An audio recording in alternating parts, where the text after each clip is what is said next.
Gaur partidaz partida, buesa pizten duen ahotsaren protagonista ezagutuko dugu. Bere ahotsarekin Baskonia zale guztion etxean gertatzen dena kontatzen duen pertsona. Ezagutu ezagun, Jose. Pedazo bai, txolo! Bero-beroa!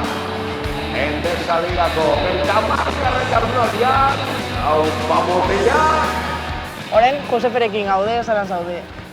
Ondo, bueno, oain partido horreko tensioarekin, baina ondo. Azaldu mesedez, nola da zure lan egun batean hemen Baskonian. Ni normalean, etortzen naiz, 2 ordu lehenago, hartzen dut, rosterrak, notak, publizidadeak, sarrerak, 1000 ohar, batzutan 12, 15, 20 folio, bai, aldatzen dira, partidaz partida, eta gainera, daukagu gero, eskaleta bat, ikustezue, telebista programa bateko baina ondiogoa. Venga, vamos a asegurar la octava plaza.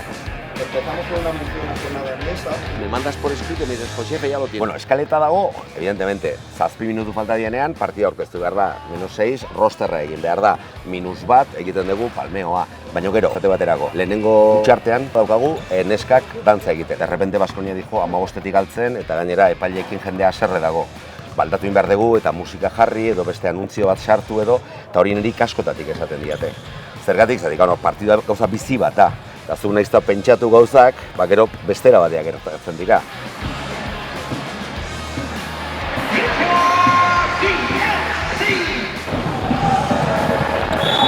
Personal, Yusufa, Bal...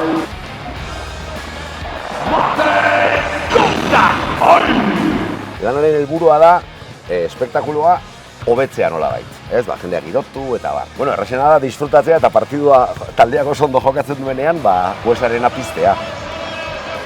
Zuretzat, nolako garrantzia du hemen buesarenan euskaraz hitz egitea eta erabiltzea?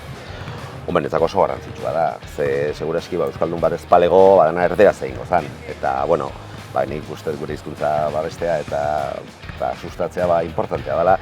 Batez ere, entretenitzeko dian espektakulo hauetan, sobre todo, belaunaldi gazteek ere ikusi dezaten euskaraz ere disfrutatu daitekela, ez? 24 punturekin, Markus Howard! Mila esker, etorren guzti guztioi, azte partida, azte garaipena!